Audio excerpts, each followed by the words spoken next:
டேய் இவங்களை கட்டி போடுறா.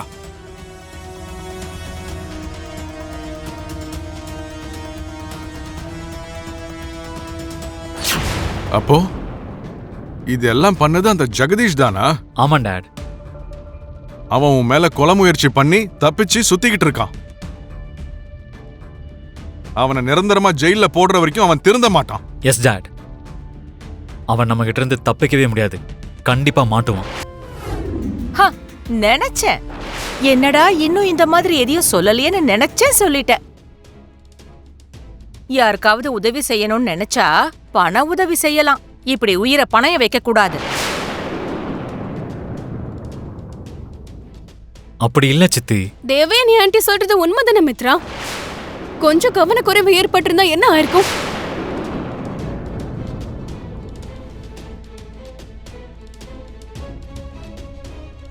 அதான் இப்ப ஒன்னும் ஆகல இல்ல மனிஷா. நீ நினைக்கிற மாதிரி எல்லாராலையும் நினைக்க முடியாது மித்ரா.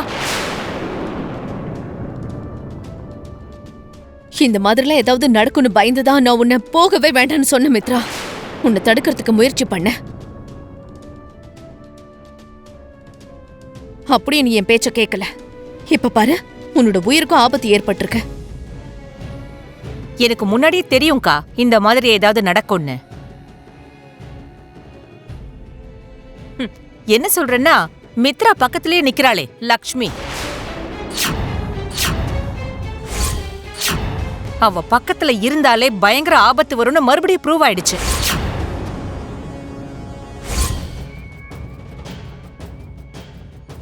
ஆமா ஆண்டி, லக்ஷ்மிக்கு உதவி பண்ண மித்ரா போகாம இருந்திருந்தா மித்ராக்கு அப்படி ஒரு ஆபத்து ஏற்பட்டிருக்காதுல்ல?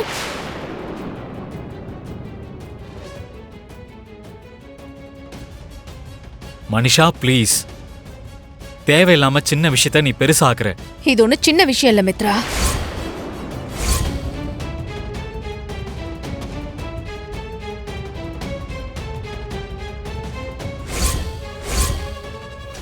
உனக்கு ஏதாவது ஒண்ணு ஆச்சுன்னா குடும்பமே வேதனைப்படுற அளவுக்கு பெரிய விஷயம் மித்ரா. உனக்கு என்ன ஆகுமோ ஏதாகுமோன்னு ஒவ்வொரு நிமிஷமும் உன்னோட குடும்பம் உனக்காக கவலைப்படுற விஷயம்.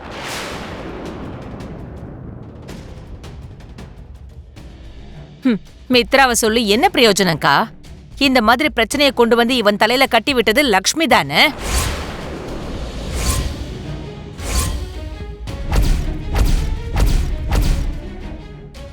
எல்லாம் தெரிஞ்சிருந்தோம் மித்ரா உயிருக்கு ஆபத்தை ஏற்படுத்தினது லக்ஷ்மி தான்க்கா. தேவயானி கொஞ்சம் வாய மூடுறியா? உனக்கு வாய்ப்பு கிடைச்சிருச்சுன்னு தேவையில்லாத பழிலாம் லக்ஷ்மி மேல சுமத்தாத. இதுல பழி சுமத்த என்ன இருக்கு டாடி? சித்தி சொல்றது கரெக்ட் தானே?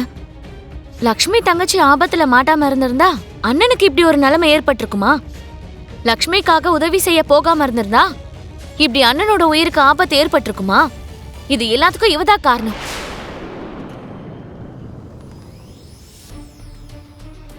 இங்க பாருங்க மாமா, நீங்க பாசங்கிற சுவரை கட்டி வச்சிருக்கிறதுனால லக்ஷ்மி மூலமா இந்த குடும்பத்துக்கு ஏற்படுற பிரச்சனைகள் எதுவும் உங்க கண்ணுக்கு தெரிய மாட்டேங்குது. என்னக்கா இது? மித்ரா இவ்ளோ மாறி போயிருக்கான். உதவி செஞ்சான், உயிரை பணைய வச்சு அவ தங்கச்சிய காப்பாத்தி இருக்கான். அது போதாதா? எதுக்கு தேவையில்லாம அவன் மேல அன்பு செலுத்திட்டு இருக்கான்னு தெரியல.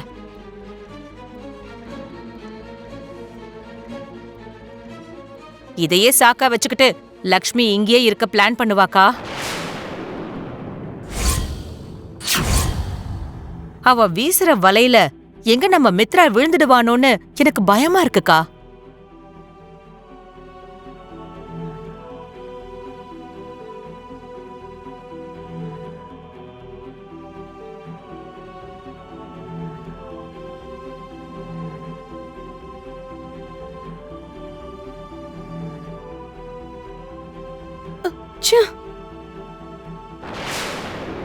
லக்ஷ்மியோட மதிப்பு என்னன்னு மித்ரா இப்போவாது புரிஞ்சுக்கிட்டானே. இனிமேலாவது அவன் இதே மாதிரி லக்ஷ்மியை அன்பா பாத்துக்கணும். லக்ஷ்மிக்கு இன்னும் நெருக்கமாகணும். நிரந்தரமா அவங்க 2 பேரும் பிரியாத ஒரு பந்தம் ஏற்படணும். கடவுளே, அவங்க 2 பேரை எப்படியாவது ஒன்னு சேர்த்து வச்சிரு. தேங்க்ஸ் ஆண்டி, அட்லீஸ்ட் நீங்களாவது என்ன புரிஞ்சுக்கிட்டீங்களே. மித்ரா லக்ஷ்மி கிட்ட அவ்வளவு க்ளோஸா இருக்கிறதும் அவ மேல அவ்வளவு கேர் காட்டுறதும் எனக்கு எந்த அளவுக்கு கஷ்டமா இருக்கும் எந்த அளவுக்கு நான் துடிச்சு போயிடுவேன்னு மித்ரா கொஞ்சம் கூட யோசிச்சு பார்க்கவே இல்லை.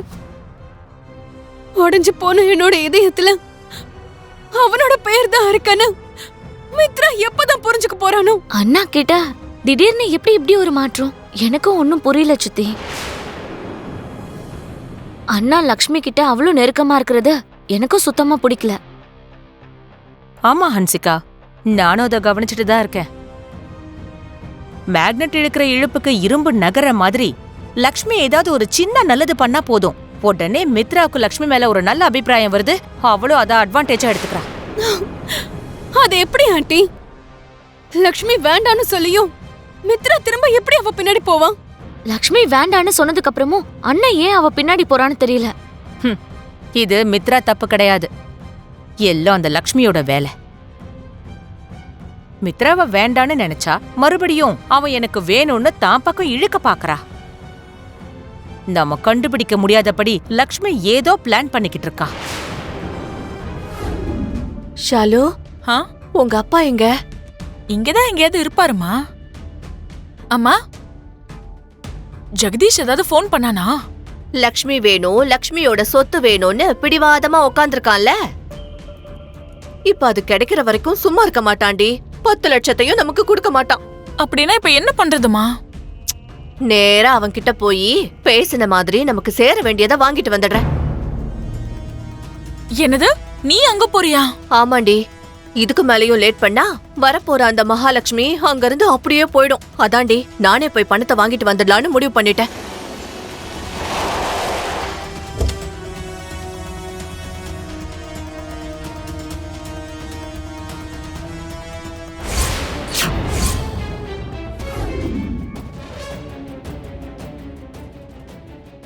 ஜானு, வந்துட்டியாமா?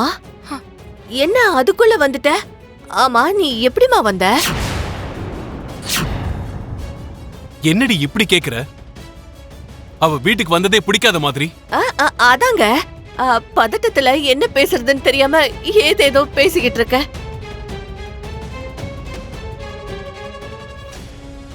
ஜானு காணாம போனப்ப இருக்க வேண்டிய பதட்டம் இப்ப திரும்ப வந்ததுக்கு அப்புறம் தெரியுது. ஐயோ சும்மா இருங்க, நீங்க இப்படி எல்லாம் கேள்வி கேட்டீங்கன்னா அதுக்கெல்லாம் என்கிட்ட எந்த பதிலும் இல்ல. ஜானு, நீ நல்லபடியா இருக்க, வீட்டுக்கு திரும்பி வந்துட்ட, அதுவே எங்களுக்கு பெரிய சந்தோஷம்.